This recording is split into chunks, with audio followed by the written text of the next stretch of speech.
So they've learned. Well, they also banned Ori, though, because they've added that ban on for a while against Xiao Wei Xiao. Yeah, I mean, they're leaving Ori up, but I don't feel like that's as big of a deal as the Nidalee. And Zig's still removed. They could still ban it, too. And they've only banned Caitlyn as well. So all the other AD carries will still be available. They're just trying to take that away from Vasily. Now Lucian, Lucian the last band's either going to be Lucian or Orianna. Now the real question is, who are they more afraid of? Which maybe no name Kha'Zix? No, which player? No, yeah. Okay, so it is that they're gonna give the possibility of a first pick Lucian. In which case they could take a Kha'Zix. They could take a Renekton. I don't know. It's an interesting trade-off here. Yeah, if this was 4.4, you'd say Lulu. We've seen it a little bit. I mean, Lulu would probably be the answer pick to whatever other mid laner gets picked first. Well, keep in mind, this is a game. Think about, I think it was game 3, actually, where C9T taxed Bishu's champ pool so hard that he was forced back on the Syndra that didn't work well. Syndra's 0-2 in this series. Yeah. LMQ could continue to attack the mid lane pool, grab another thing that Bishu would like to play, like Lulu. And I feel like that's an important pick for these guys. They give up the Kha'Zix and go, I mean, they give up the Lucian, go for Kha'Zix instead. So Lucian is definitely available, as well as, okay, never mind. Yep, Lucian's available, the Renekton They worked can last lock time. in quicker than I can speak. It's true. But anyways, those are the two that we talked about. However, support still up. For Morgana, for some reason, has been a really high priority for these guys as well. Yeah. It looks like it's kind of dropped off as the games have progressed here. Because it's been, I mean, it's been a good champion, but Thresh has been equally as impactful. Don't feel like it's worth knocking any of these picks lower on the scale. So I think this is a good adaptation for both. Yeah, and Graves comes through anyway, so Lucian not even, I mean, they grabbed it, but it pushed them onto Graves. Graves was a good performance from Vasily before anyway. No mid laner yet. The hard counter pick is guaranteed for Cloud9 if they want to leave their mid till last. Likewise, they could jump for that Lulu, who's a safe all-around mid laner to go with if he's worried about getting cornered. And I'm wondering what else is in that pool for him right here. He's already taken 4 mid lane bans. You've always got to make sure you know what else is available to you on this one. But C9T now going to take their time with this one. Top lane Lee Sin, jungle Kha'Zix, AD carry Graves. A very damage-heavy lineup. I think every top lane Lee Sin gets 1 or 2 offensive items before they start. Whether it's Brutalizer, Last Whisper, I've seen that, or the Hydra Rush. Sometimes even seen BT Rush. But I feel like we are going to have damage in a lot of plays for LMQ. And Ackerman does have the teleport still, sitting on that, so likely the teleport Lee Sin. Looking to shove the lanes very quickly and then move around the map. So they do go early Lulu, get that safe early pick for the mid lane. Yeah. There's not like hard counter picks for Lulu, so it's an all-around safe pick there for Bishu. Locking in the jungler, I thought it was going to be an Elise locked in. Yeah, Evelyn very similar though. It's right up there as far as Kez's rankings go. So it's actually going to put more threat on the map early without him having to be there. Just as we talked about before, the vision tax that Evelyn brings, as well as the threat that sort of makes the solo lanes play a little bit safer because they always have to respect an Evelyn. Yeah, and if we actually saw last time there was an Evelyn there, significant pink ward purchase from LMQ. That Evelyn tax, as you described it.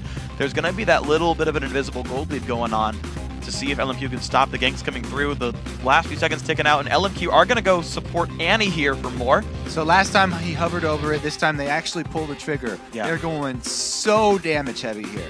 This team for LMQ is all about quick bursting. They're picking people off. They're bursting down single targets. They can actually burst down several targets at once with the Annie and Graves. Arguably, yeah. But man, that duo as just a lane, level 6 is terrifying. An Annie Graves lane, level 6, is one of the most terrifying things that you can have in the duo lane. So C9T back it up with some defensive pickups as well. I still like Karma vs. Graves, another matchup where you've got a big poke lead. Also, judging by my knowledge of these players, I feel like more is likely to start with like a Ruby Crystal. So in 2-on-1s, you've actually got a slight push lead here. I feel like it's mid Lulu and support. Yeah, because I didn't finish the thought. Because I'm right there with you. No, we're there, but I'm thinking of extra level ahead. I think C9T will still swap these. I don't think it's mid Karma. Yeah. It's very unlikely, but I was thinking like Lulu is a flex pick regardless. I like that they picked it up early, then waited on their true support pick. Let's see if they do swap it. Well, I think the rules, yeah, they do. It's 20 seconds. Cutoff is 20 seconds. They put it back there. Bishu ignite Lulu actually as well, so wanting to fight his opponents, not the heal stack necessarily. Renekton Eve, still very, very fun. Also ignite Renekton here, so actually a lot of changes. And the Lulu talking about changes in the new patch, she cannot actually pull off the double Glitterance, even if she stacks up cooldown reduction. Before you were able to get to it. And I felt like that's where a lot of Lulu kills came from, is people, especially the first time around, not expecting the picks to stay on you that long and getting off a second Glitterance. That's not available anymore. So it's pretty much all about that upfront damage. Yeah. And you just have to worry about the speed. That still catches people off guard with Lulu.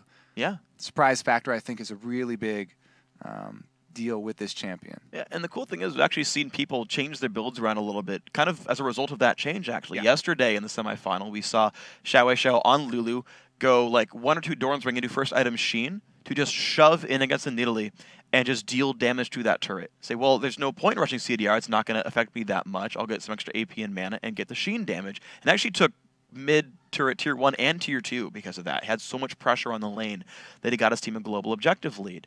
So I kind of want to track the item progression there from Bishu, see how he does with this Lulu here. Again, I like that they picked that fairly early in the rotation, didn't allow that to get stolen away because that's kind of important to make sure your mid laner gets something comfortable. So Bishu being back on something he cares about, that he's good with, it's going to be something to watch for. Yeah, I'm very excited for this game because it feels like LMQ are the ones who make the first decision. They're the ones with the high damage team if they can execute well. If they can execute well, if they can get the vision and get the first step, the initiation on even the little skirmishes, then they can come out ahead. However, C9 being the more beefy team, the more resilient set of champions, if LMQ make a misstep in one of those fights, it's very easy for Cloud9 to punish them for it. It's going to be about the gold lead then in this one. Cloud9 Tempest chilling by their blue buff right now, but LMQ stacking up pretty early on the top side of the map. We'll see what happens with these teams. It is Ruby Crystal and a ward start for more. He's actually already put that one down. Ooh, early W start from Annie as well. Already got the stun. Okay. It is a 1.25 second stun. It's been nerfed a couple of patches ago to be shorter early game, but still incredibly important. Still have an area effect stun at level 1. Yeah, still enough to kill somebody at a level 1 team fight. Yeah, when you got Kha'Zix's Lee Sin, some good damage there. Right now, C9T, though, waiting around on the wings. Kez actually off on the side, being Evelyn. He can stand outside the brush and be invisible. All right, Yuzuki has switched off his teleport. Was holding onto that one through Champion Select, but he's going Ignite Renekton. Yeah, 2 Ignites, 2 heals in the team. This is one of the few times where LMQ actually have the teleport advantage moving towards late game. See how well Ackerman can use that to his advantage. Lee Sin versus Renekton. Interesting matchup here with Lee Sin being down his combat summoner. It will be, again, influenced by junglers pretty easily. And it looks like we're going to have a 2-on-1 with the lanes, I would say, in something like an advantage for C9T. Top lane turret, of course, part of it to take down, and with LMQ dedicating their duo lane up there, it's actually going to be harder. I mean, we've seen now 2 games in a row C9T getting an early objective lead because of lane swaps, whether it's 2 turrets for 0, 2 turrets for 1, plus a dragon. C9T starts these games away early, and they won the last game just because of objective control. It's a thing to keep in mind here. Yeah. Yasuki, though, with Ignite, is on the wrong side of the map. He's going to have to run all the way down to join Kez with the buffs and whatnot. Ackerman, Yuzuki is kind of floundering in there. He's just getting up the ward on red and then trying to get some jungle experience. No, he needs to make a beeline down there. He's going to help with pushing, as he said. Evelyn is actually better than Kha'Zix in the straight-up push game because she can get her attack speed buff or just off a minion and take down the turret quicker. Also, with the turret on bottom, not having that extra defense will help out. Yeah. So Yuzuki just heading over level 1. Since he is uncoordinated, they won't be able to get that 4-man level 2. And it's going to be spread out a little bit more unevenly. LMQ slightly flubbed this push right here. They actually lost most of their first wave in this one with the cannon minion wave. Vasily also took some damage, but here comes the initial push. This turret will be going down. I want to see if the cannon minion actually dies, though. It's taken a bit of punishment. C9T definitely will lose their cannon, I believe. They have more ranged minions, though. Going to help out. Okay, so turret is down. Looks like the similar situation there. Cannon did die. LMQ slightly smaller wave, but otherwise pretty equal in footing. And Lee Sin's actually a great turret pusher. He has attack speed on the kit as well. Bishu landing a bit of damage to Xiao Wei Xiao. Actually, nice dodge on the chains. But Bishu down 8 CS with this one. See how it goes. While we're talking about tower pushing, Renekton, you can reset your auto attack with this stun, though you can't obviously stun the turret. People often still use it just to reset, get an extra auto in there. 2 turrets down, everybody full steam ahead. The game of chicken continues. Will we see inhibitors go down? C9T are behind. Pretty late recalls here. They might actually get it. It's down below half HP. We'll see if C9T can stop this push because LMQ are not slowing down. They're low on minions. They might stick. The lead showing up. Yasuki there. They do take that one down. The slow comes out though. Is that enough to turn this fight around? Moore has a stun. Lands a bit onto Yasuki, but he's going in anyway. Moore very, very low. The re-engage, Ignite Pop, Summoner Heals, but here comes Kez. Looks now for Vasily, who's only at half HP. Kez forced to back up. Really, they're looking to stall the recalls here and allow Altec to get more farm down there at the turret, but LMQ are able to get away long enough for the teleport down bottom. And tower advantage over to LMQ. Inhibitor already exposed. Who's going to make a move for this dragon? It doesn't look like either team is going to be rushing it since they both recall safely to base. It's very hard to tank that one up when your opponents have the same numbers as you. Yazuki this time around on Renekton will be stuck up top though, no teleport. Yeah, so the thing to keep in mind with this matchup as well with the turrets going down is that an inhibitor turret's worth 175 gold to each person on the map, which gives Xiao Wei Xiao 175 gold lead in his mid lane matchup there over Bishu. He'll be half an item up, or half a basic item up at all times, which can matter. The 20 extra AP could mean an all-in. It could mean a Fiendish Codex being completed and better cooldowns. Yeah, he'd have to go back to base first, though, and he's got really heavy consumable starts, so he could easily stay out here much, much longer. Now, as we said, it would be a 1 champion advantage for LMQ at this dragon. However, it does a large portion of your health and damage this early in the game. It would be feasible for Cloud9 to at least poke them at the dragon, but they decided to just give it up. Yeah. Don't want to risk it. Well played, LMQ. Yeah, they'll allow Renekton to try and shove that top lane. Now, for the dragon, they weren't able to do anything with their bottom lane.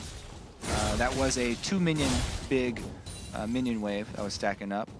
Altec was able to prune that one down to size. Yasuki does get the top lane pushed in, so that'll be a lot of minions suiciding under the turret. That's kind of the only answer C9T got for it. Yeah, he'll get a few. Down bottom, though, Kez. He's going to look good for this. Moore getting the stuns up. Kez low on health. Summoner heal burned, actually. The re-engage, though, 3 versus 2. Moore getting away with the summoner heal. Vasily around as well. But there comes the Kha'Zix on the re-engage. C9T forced away, losing summoners in the process. All right, so LMQ hold on to their advantage. All said and done for the early game. It was their call, and they came out ahead this time around. So, pretty good move there from LMQ. And the teleport really helped them as well, allowing Ackerman to go defend bottom quicker than usual. Yeah, and he was able to get to the top lane quicker than usual as well. He started on the correct side of the map. Yasuki didn't really guess properly. Was at the top, had to walk all the way across, and was late to the party. So all those things kind of coming into effect right here. LMQ to a 1,500 gold lead. 1,600 gold lead, actually, very early on in this game, with that being a turret and a dragon for this one. So now Cloud9 Tempest playing from the disadvantage. LMQ, we talked about them being all about picking people off. And with the gold lead, they might just do that. And the item discrepancy that you were looking for in the mid lane has manifested itself in the form of a Fiendish Codex in the favor of Xiao Wei Xiao. Quite strong this early. Blue buffs will be traded off. Doesn't look like there will be any sort of invade from Cloud9 Tempest to try and deny that one from Xiao Wei Xiao. But he's going to make his way towards this red buff here. Yasuki not really in a good place to stop this. Ackerman shoving in. Is level 6 to Yuzuki's 5. That's why we're going to make that move. One of the rare roams from Xiao Wei Xiao. And he doesn't get anything out of it yet. Well, they've still got control, though. Ward's coming across. Here comes the engage from Ackerman. He has pulled it into the brush. Eve has smite, and there's a ward inside, so very low chance of this red buff going over to LMQ. And then, until No Name comes, and he's got the execute. Oh, not close enough. The smite. He's level 6 off this one. Pops a bit of damage across. His ulti. Oh, he got his ulti leveled up. They didn't want to find it anyway. Didn't go. So, LMQ, they should have kept that red buff a little bit higher health and waited for No Name to join. He was a few steps away of coming. And then Kha'Zix would easily have the advantage, could combo with his Q. Yeah, well, doesn't quite happen. But the bottom lane, though, I feel like this one's going well for LMQ. You're seeing Annie put out the damage. Xiao grabs his blue buff there. Kez gonna make the roam, though, not through a ward. Has the ultimate. Try number 2 here. He's gonna attack the bottom lane. They still have 1 flash on No flash for more, though. They're gonna go in. Here's the teleport. They're turning it around. That's gonna be enough. The 5-minute cooldown. All tech forced away. Cancelled, so it's not. 3-minute cooldown. Yeah. All right. But worth it. You know, only have to use the ulti there. Couple ultis, actually. Altec used his culling as well. Good awareness by Cloud9, not overcommitting to that. Smart choice.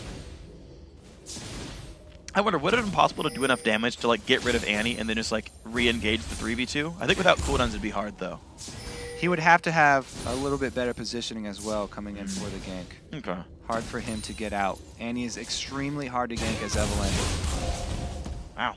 Some good early damage. Bishu is taking hits with this one. Of course, with the flask for Xiao, he can kind of take these trades and just get his health back. Bishu's just kind of hemorrhaging a little bit of HP. Does get some poke back down. Of course, being down the Phoenix Codex means less shields, less damage. This wave clearing back and forth, though. 89 to 70. Again and again, Xiao doing a great job with minions. There's a pink ward on the right side of mid, put down by No Name. Again, the attempted push in. Lands the root, actually. This is not great for Bishu. Still taking damage this matchup. Yeah, you know, he's down in CS, but that's to be expected against Xiao. As usual. I don't think there was a lot of mid lane intervention either. Pretty much all of the side pushing.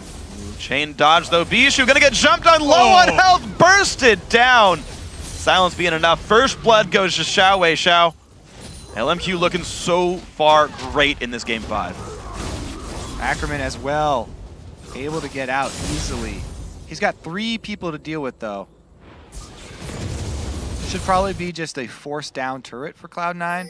Glebe walks right into Ackerman, and they pushes them out. They will get the turret trade. Mid lane is under fire. Passing in the night. Yeah, pretty much. This time they saw them though. Yeah, mid lane turret going to be going down. Just the stealth Evelyn waiting around Ackerman to join this one. 2 turrets for 1 though. Are they getting bottom as well? Oh yeah, you're right. LMQ with a big rotational advantage. They're very far ahead now. 5 turrets to 3. Remember, one of those turrets is actually an inhibitor turret in the top lane. I mean, there's a wealth of gold still available just at the tier 2s. C9T still looking, though, for tier 2 top lane. The rotation coming from No Name and Ackerman, though, looks like Xiao has taken some damage. But C9T not really committing. Yasuke actually pulled back to fight for this one. More's coming soon. They look for the kick under the turret. A little bit early. Engage for the damage, but the re-engage. Tibbers putting out huge pain. LMQ diving in for this one. The culling coming across. Gonna kill off Tibbers. Poor Annie missing her best friend. Very low health on the Glebe Glar, but No Name does not want to keep going in. Yasuke pulling a bit of attention. Now all 5 of C9T top side. Yeah, they swing over. Evelyn coming with Lulu, but it's a little bit late, and LMQ do not decide to continue. Good choice by them. They're able to chase off Cloud9 and retain their advantage. That's all that they wanted to do, was retain that tower advantage. Global goal that they were able to get from that last move. 2 for 1 turrets. And they didn't have to lose much. It was just a little bit of health on the top. Big damage towards Kez, but just jumps over the wall, honestly. Not much required from Xiao to make that happen. But the pink ward will go down. That one did not live long. That was No Name's just a few minutes ago. I think that burst that he took for that pink ward, though, might be the difference in this dragon fight. Evelyn's trying to chug his potion right now. They do at least call in the teleport. There's no teleport for Cloud9. Yeah, so 5v4. Even with Xiao low, this could be the good fight. Burst going across, half HP on Dragon. Will Kez engage for this one? Looks like Cloud9 Tempest are scared of this one. Burst comes through. Blue team picks up Dragon. They're respecting that Tibbers, even though Tibbers is not back up yet. Nobody wanted to get close to Annie. Moore was able to zone. C9T playing a bit more afraid game 3 right now. They're down in gold and afraid to take fights, which does mean they're giving away objectives, though. And right now, C9T not finding many things to do in this game. Their objective trades have been negative. They've taken 1 for 2. Time and again. Right from the beginning, with a swap from LMQ, Uzuki did not expect it and had to walk all the way down the map. They're looking to answer mid, though. Big dive from Yasuki. Nice knock-up 3-man from Lulu. They're going in towards more. More will go down. That's one. Mid lane turret under fire. C9T on the scoreboard of this one. No Name waiting around on the side. Vasily waiting off in the wings as well. Glitterlance comes across. Looks like LMQ buy time for now, but next wave, this could be a turret kill. Yeah, you were talking about LMQ are the ones doing most of the tower dives. Great job there by Cloud9. Getting in and out quick enough. Taking down the Annie before Tibbers was able to be used. Still down, and now they want to finish the turret! Well, they get the stun on Ackerman, though. Big damage coming across. Force to disengage. Turret will fall. AoE Karma Shield. Keep the team in a good spot. Bottom wave here. Bottom wave. They do not want to give up pressure. There's a giant glob of minions here for Cloud9. Because of it, they'll be awarded from blue buff here. Can they actually make a flank? If they circled back around towards mid, they would even be able to capitalize one more time. But they're going to take their blue buff and return back with just that. That's a lot of golden XP on Vasily, who's already got a Bloodthirster, and it's basically fully stacked by now. Yep. Altec gets his own BT, but looks like not more on top of that, so a big lead here. 20 minions plus the global gold. Vasily is much bigger than Altec when he goes back to shop. So there's actually a similar size wave up top for Cloud9 to feed on, and they're giving it over to Renekton, who is split decision here. Decided to start with pickaxe and now moving more towards tank. Not going to complete that Tiamat quite yet. Well, let's see if he actually goes for that or completes Sunfire Cave first. Both of them actually help with pushing waves, but the Sunfire, a lot more tanky early. It's true. You spend a lot of money for a bit more stats. You get like 70 health and 5 armor for like 900 gold. It's pretty much you're investing in the flames. Trust in the flames. You always got to. For the night is dark and full of terrors. I do not know what that's from. Game of Thrones. All right, well, there you go. I don't know if that's deeper in the books than the series has caught up to, though. Spoiler alert, I just know the quotes now. Nah, wow. I think they've already used it. They probably have used it. Gonna be all right with this one. Cloud9 Tempest, though. Farming all the way back by their inhibitor. There was no turrets up there for Yasuki to fall back to. Yeah, but look at the ward coverage, though. I mean, man, it's all LMQ invading on Cloud9's jungle. Since the very opening of the game, they were the ones making the first moves, as I said, and it was all down to execution for this team. They've got so much damage. If they're able to execute, if they're able to make the first step, get the initiative, then it's up to them to finish. Ooh. Okay, Ackerman's pretty deep here. He's going to get rooted up, but Kez is right there. Ackerman's got nowhere to go, gets found. All right, he made the first move, did not execute properly, and offsides. Just offsides there from Ackerman. And he's going to have to spend 15 more seconds in the penalty box, allowing a power play for Cloud9 Tempest. We are multiple sports metaphors. It was good. I like right? Just pile them on. Home run for C9T. Just pile them on. What's it when you get a score in cricket? If Quickshot right here, he'd know. Oh God, is that? It's kind of like baseball. Did I just offend all the European viewers now, or is it too late for them to be watching anymore? I don't even think it's all the European viewers. Like, isn't cricket mainly English? I don't know. I think it's actually, yeah. All right, well, Kez is doing some mobile ward work here. Side bonus of Evelyn. Able to see where everyone has committed to for LMQ. Moore does have his flash and tippers available, so that comboed with the Graves, really, really scary. Talking about the damage that they're packing. They can turn this team fight in the blink of an eye if he gets a good flash tibbers. And this turret's super low. Yasuki could just tank the damage for it. He will, but this is a bit dangerous. Whoa, taking big pain back. He might get himself killed by Ackerman. He's going to have a big heal. He could have a dash going away. He used up a lot of the fury. The Q hits. The flash. He actually follows through anyway. Beautiful from Ackerman right there. Too early on the flash. He could have won that fight. Yeah. But perfect play by Ackerman. Gives himself the kill back. Does get a turret kill, but heavy engage by Yasuki to get that one. All right, Freak. In cricket, it's a run just like baseball. So it's a run. We're not adding anything on. All right, cool. Darn.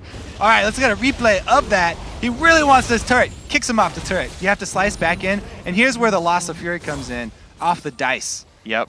That was unfortunate for him. But because he goes for the flash and doesn't get an auto attack turnaround, the ignite not going to take him down either. We already knew the outcome of that duel. Yep. Ackerman gets some vengeance. So 2,000 gold game. More Vasily Xiao all here ready for Dragon. C9T not ready for this one, so looks like this will be another objective going over LMQ's way. Tempest making their way down, but they're not going to be there in time. And I have to say, LMQ using that teleport pretty well since the beginning of the game. C9 definitely missing out on that summoner spell this time around. Yazuki hasn't been able to do that much with his ignite instead. And you know, speaking of the teleport, Distortion already picked up for Ackerman. He's got a extremely low cooldown. Hey, doesn't it give you some new move speed after you flash now too? You get well, like about 2 seconds of 30% move speed after TP, or 1 second after a flash. That's for even easier Dragon Rage kicks back into your team. You can position yourself that much quicker. Vasily on the flank gets spotted out by Kez, though, has to flash the wall. Offsides, but he gets away with it. Yeah. Just a yellow card. You definitely don't get cards for offsides. He does not like that wall. Yazuki has tried to go through that wall from both sides and has failed both times. It's very unfortunate. Just keeps ramming his head against it. Putting a dent in that wall. Pretty soon that wall is going to give way, Greek. He's doing some deforestation. Trying to get rid of the trees. Hates nature, Yazuki. Man, this game, because it's the game 5, I feel like... there it is! Oh, the flash by Bijou keeps him safe, though. Ackerman has to get away. He does, though, with the ward hop. Clutch right there. Tibbers down. Bomb on. Tibbers does die. Smite secures gold. it. Kez rich now. Quick wave clear for LMQ. The 1-0-0 LeBlanc. He doesn't pick it to, like, rest his control over the map. He's just like, I'm going to farm, and I'll kill you in teamfights later. Altek gets the red buff. Already has a blue for himself. 2-2 in the game, 2,500 gold. LMQ going in for this one early. There's no way for Cloud9 to get vision of this without going through more. They're not checking. Oh yeah, this is great move from LMQ. I like the no hesitation. They just scared off Cloud9, plus they know they have complete control with the double pink wards this early in the game. Yep.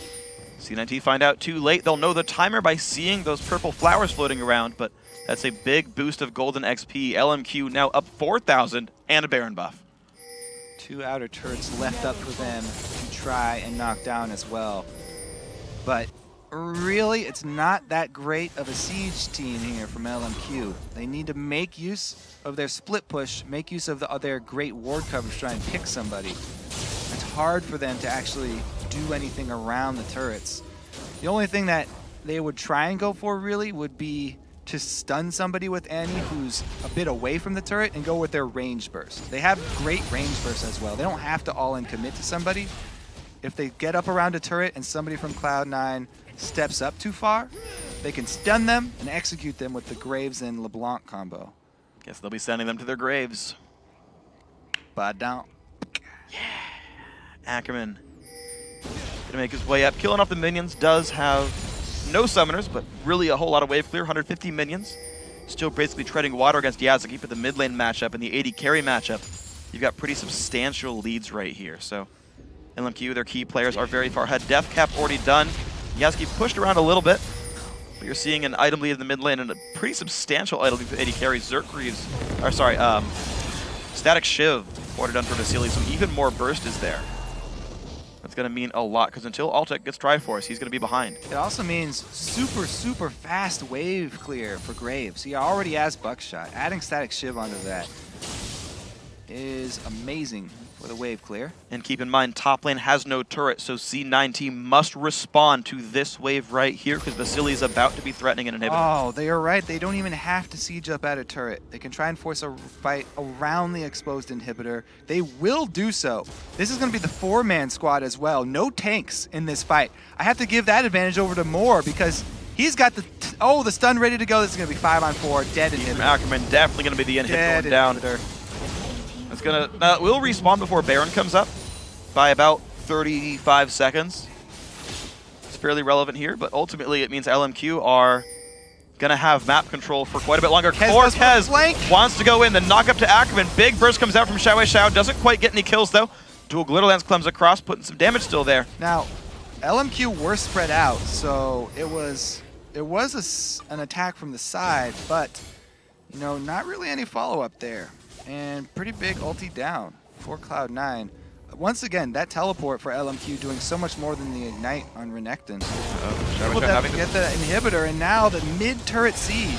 They're going to try a Baron buff. Will time out within the next minute here, but that's going to be a couple of waves they still get the chance for. The flash forced away. Xiao does get removed in the 1v2, but he's going to join his team, reaching up with Baron. They've got another wave coming. All right, Lulu is strong wave clear. Lucian is decent as well. But there's just so much danger from this Annie. Everybody on Cloud9 has to watch their positioning. They cannot afford to group up. Lucian next to either Lulu or Evelyn would be devastating. So LMQ snowball to a 5,000 gold lead. They kill away the jungle as they go. Smart choices there. Remove as much gold as possible and gain golden XP for your team. See minions dropping away rather quickly, but C9T still, they've got to be afraid of this one. Yeah. By the way, the reason I say that is because Evelyn is still pure assassin at this point. Hasn't transitioned into the tanky phase where she starts building randoms and things like that. Still 100% assassin, all damage. All attack able to dash away. You can see the wave clear there. So easy for Vasily to remove the minions. They push in once more. The culling coming across, but now blocked by No Name, keeping his wave alive. Unless C9T go in right here, they're going to lose that one. They get away with enough, killing the minions off. LMQ backs off.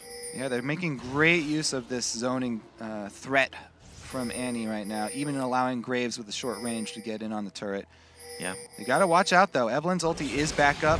He's looking for the side. Thor wants it, finds a 3-man ulti. There comes the dive from Renekton. Xiao pops the clone. He does go down, 1 for 0. Top lane Dex's turret going down, though, as we speak. Can they find any more? Top turret number 1 goes down. Moore's going to fall. 2 for 0 in exchange for the turret. And now the second one's going down. Someone's got to go back and defend that right now. Looks like that's going to be Altec on Lucian. The new minion wave spawn's going to keep that safe. Now Dragon is up. C9T can get something back. Yes, that will be an objective here. Unless No Name can come up with a steal.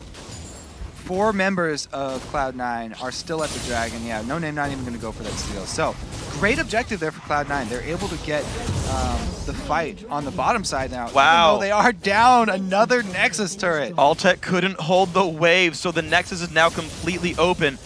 Baron's up in 1 minute and 45 seconds. The inhib's respawning soon. That last fight does show why I put so much emphasis on initiative in this game, though. Because Cloud9 are the ones with the tank, and they're the ones getting the initiative in the team fights. It goes fully against LMQ. They're so squishy. Everyone is squishy. Once their battle line is breached, everyone has to scramble. And they can't hold together. They can't focus their fire on the stun target from Annie. Everybody just has to run away. So now at this point, C9T are permanently 1 team fight away from the game being out of their reach. Inhibitor plus Nexus, not that hard to kill with death timers. Now 27 minutes into the game. C9T have to play pretty much perfectly from here on out. Baron 1 minute away. Inhibitor's going to be going away. Ackerman gets the tier 2 turret in the bottom lane, meaning the only turrets left on the map for C9T defend the bottom and middle inhibitors. Yazki in a bit of a trade. LMQ getting position over the Baron pit. Kez going to try to grab red buff for the team. No steal comes in, but an early smite for Kez. Inhibitor's back. That means the last super minion wave has just been cleared away. There's only regular minions left. Baron in 40 seconds. The map could be equalized, but 1 catch could mean the game for LMQ. Ooh, Moore going to run straight into Kez. 10 gold. No stun used, even though he did have No Name to back him up. They don't have that deep vision that they were relying on before. And since everyone is fairly squishy, can't overextend. Even though they do have the gold lead again, it's all about the first step in that team fight. If they can start it off with Moore landing the AoE stun, it'll be a massacre. Uh-oh. Uh-oh. LMQ waiting in the brush to go for the engage. Correct. Flash! Oh, he misses! Does not take him down. Glebe stays alive. LMQ get rid of some wards, but... Yeah, Cloud9. Here's the teleport. LMQ going to start Baron. Easy for a little bit longer. They don't have to worry about the Tibbers this time, but it will be a miracle steal. This is against the Lee Sin. Kez in a dangerous spot. Going to get jumped on. Oh. Big damage comes through. Takes Mikhail's, but getting exploded. There's a kill for LMQ. No smite for Cloud9 Tempest. On the top side, not able to answer with anything. Xiao double dashes away. Glebe gonna get jumped on as well by the Kazakhs, puts the slowdown, puts the root as well. But Moore and Xiao Wei Xiao gonna land the root, gonna land the damage. Another kill picked up. Yeah, you've got Karma Tether. Xiao Wei Xiao has the LeBlanc chains, much stronger. Those ethereal chains, they do not break. All right, 3 versus 5. Desperate attempt to stop the Baron here. Some poke on a Xiao Wei Xiao. Decent damage actually. Yasuke gonna go and doesn't quite land the stun. Chain's not gonna hit either though. 5 versus 3. C9T forced the disengage. Yeah, nobody wants to tank that thing. So LMQ, yes, they pick off 2 more kills. They bolster their lead. However, not able to claim the end of the Baron. So they're gonna need to retain some vision here. Cloud9 need to take this little bit of breathing room, try and secure some vision. Uh-oh. Izuki. Speaking of vision, Xiao Wei Xiao's gonna land the chain. Yasuke pops the ulti, has some fury, but he's down well below half HP. He's gonna get bursted out. Ackerman claims the kill. Now 5-4 LMQ. C9T though on the rotation. Can they find it? The slow, the damage coming across. Can they get the kill? Culling used. Xiao Wei Xiao will drop. Now they look for Ackerman. He's gonna try to get over the wall. The wards spot the retreat. He's gonna flash. Little Ant's not gonna land here as well though. More damage coming across. No Name is there for the safeguard. Graves going up the mid though. Still on the chase. Yes, Vasily is pushing. No Name's still running away. More is there for the defense. Looks like LMQ might get the mid lane inhibitor turret right now. Will there be enough recalls to keep this alive? This turret's going down. The rest of the team is just trying to stop those recalls. Actually, Kazakhs jumps in to stop one. They're going to kill away some wards. LMQ controlling this map very nicely. The split push AD carry. He can make his way down to bot if he wants for a big wave. But he says, no, I'm going to contest Baron one more time. Ward control still here for LMQ.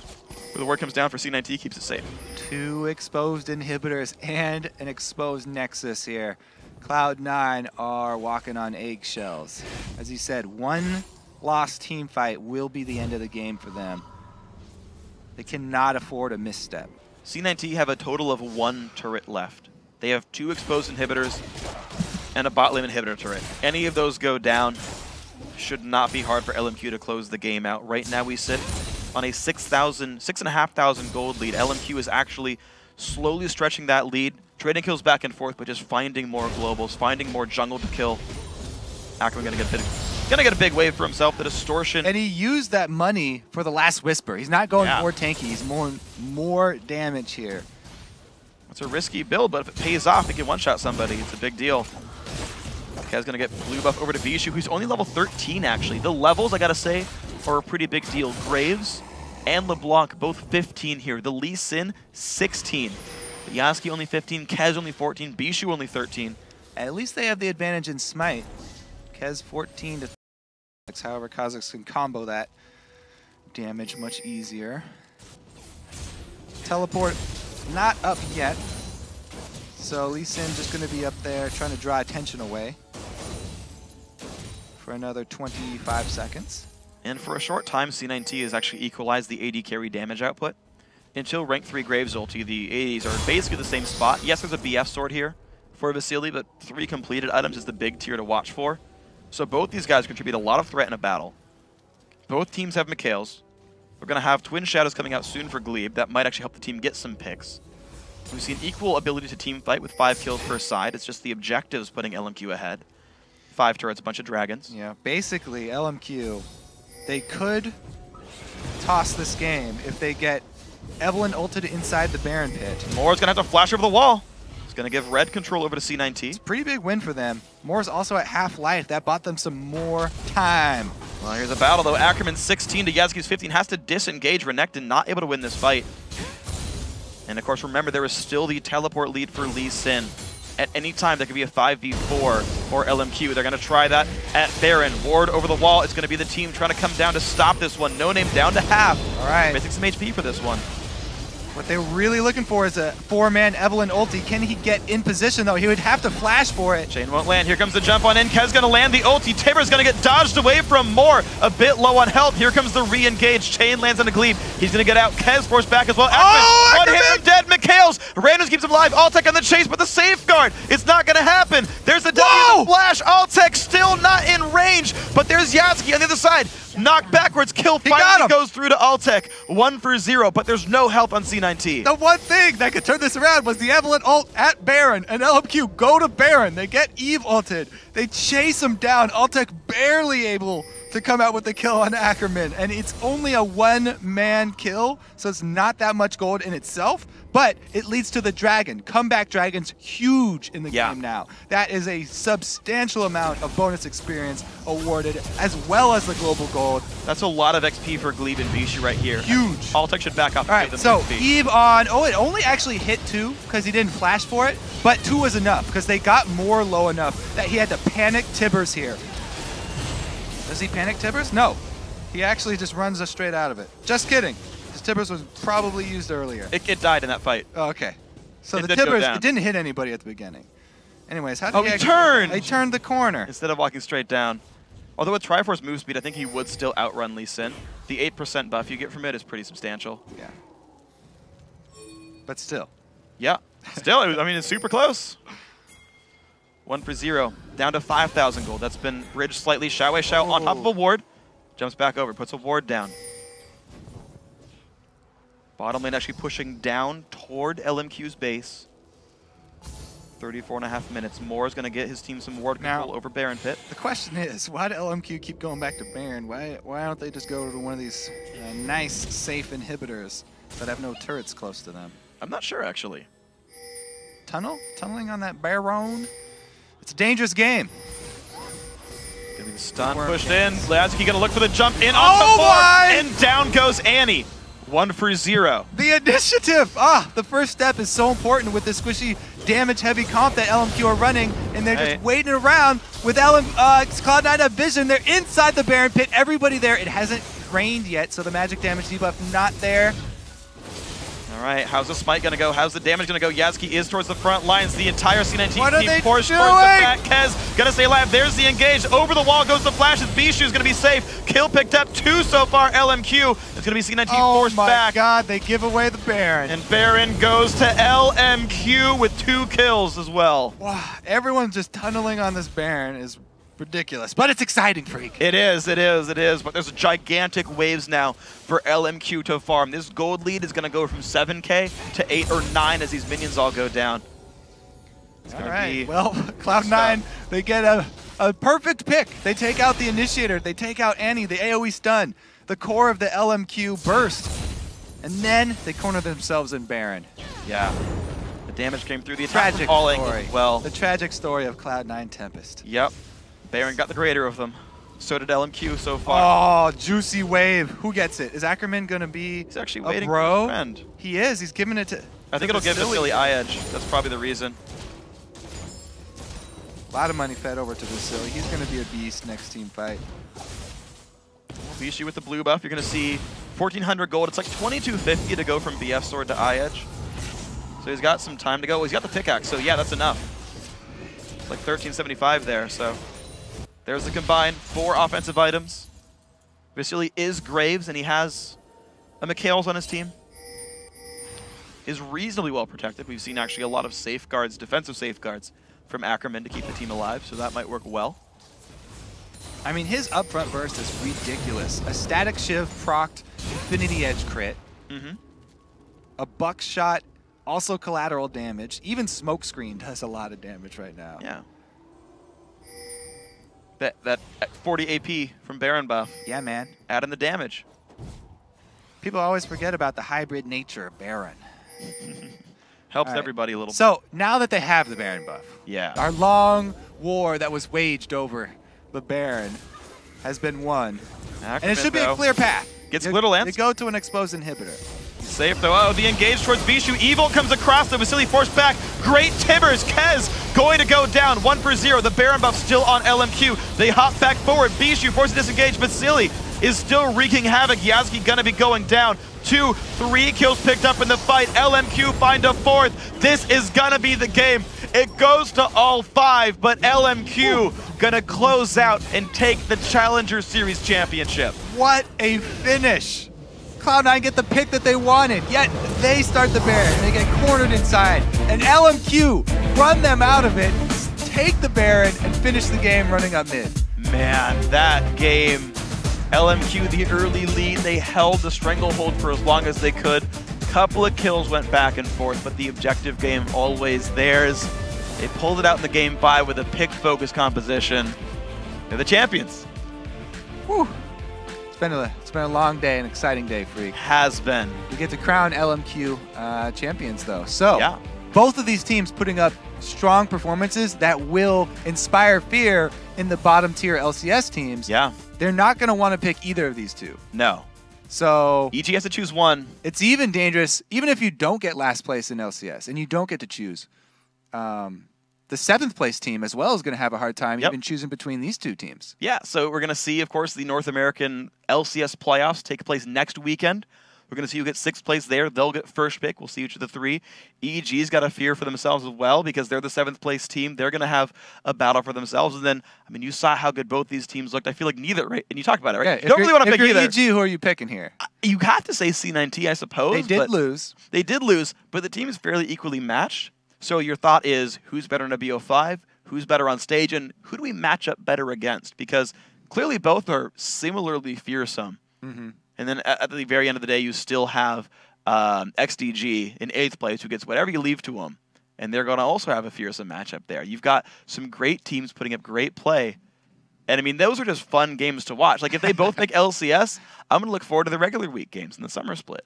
I will as well. I will as well. There's some great players, some great teams. The individual skills up there, the champ select, the changes throughout the series, also a lot of fun. It's going to be fun. All right, guys, the 2014 Challenger Series may have come to a close, but the playoffs are just beginning in the LCS. The postseason kicks off on Tuesday with the European LCS quarterfinals. First up is a best-of-3 doubleheader, starting with Froggen and Alliance taking on Amazing and the Copenhagen Wolves. All the action starts with the LCS preview.